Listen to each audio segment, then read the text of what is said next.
Amélia Lacrafi. Merci Monsieur le Président, merci Monsieur le rapporteur.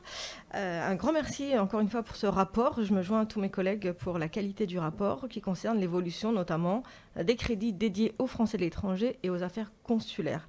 Comme vous l'avez bien dit, la crise que nous traversons cette année nous rappelle que le ministère de l'Europe et des Affaires étrangères est aussi un ministère de services publics. Il l'a démontré en mobilisant fortement ses équipes, qu'il s'agisse du centre de crise et de soutien ou de la direction des Français de l'étranger, pour organiser les retours que tout le monde a cités et félicités.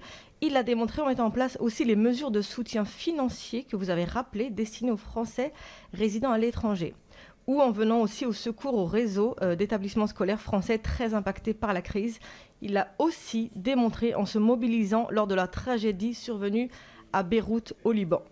Je me réjouis donc du maintien des effectifs de ce ministère et je rappelle ici l'importance de notre réseau consulaire qui maintient un lien essentiel en période avec nos concitoyens qui, comme vous l'avez rappelé, chers collègues Aïna Curik, sont 3,5 millions à vivre à l'étranger et ce sont des chiffres de l'INSEE. Je salue également la hausse de la dotation pour les affaires sociales en 2021 sur le programme 151.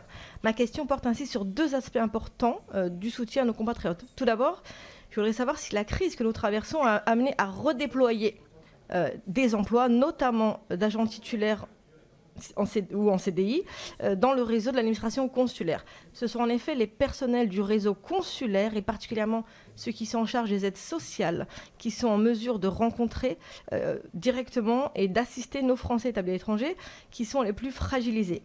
Dans votre rapport, vous précisez que la crise sanitaire traversée ne met toutefois pas fin à l'exercice. L'action publique 2022, qui devrait se traduire par la suppression de 416 équivalents temps plein au sein de notre réseau. Pouvez-vous revenir sur les perspectives d'évolution des effectifs, s'il vous plaît? Et concernant l'aide sociale et les 50 millions d'euros, ma chère collègue Aïna, vous avez bien répondu à ma deuxième question de les reporter et je m'en réjouis. Enfin, vous soulignez une partie consacré au numérique que tout le monde a souligné d'ailleurs. Et en fait, effectivement, on ne peut pas se passer de l'humain, c'est vrai. J'ai, au fil de mes déplacements, estimé que le service consulaire Chers collègues, pourrait... si vous pouvez conclure, il me reste s'il une vous plaît. phrase et je conclus. Oui. Le service consulaire pourrait venir à nos résidents étrangers en mettant potentiellement à disposition des ordinateurs pour certains qui n'ont pas accès au numérique. Est-ce que cela a été présenté lors du rapport? Je vous remercie. Merci beaucoup, chers collègues. Ouais, alors Amélia et Marion-Laine, en fait, j'ai répondu un peu par travers les autres questions. Sur la paix, l'action publique 2022, aujourd'hui, il y a une vraie volonté d'arrêter l'hémorragie de nos diplomates et je pense que ça va être de façon durable. On se voit aujourd'hui, quand on a eu une crise comme on a eu, qu'on ne peut pas toujours réduire, et penser qu'on va réduire et que ça va fonctionner de la même façon. Donc il y a une vraie volonté, qui est là.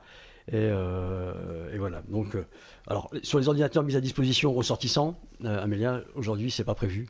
Le plan du ministère, c'est pour ses agents, ses diplomates, ses consulats et ses ambassades à l'étranger. Voilà.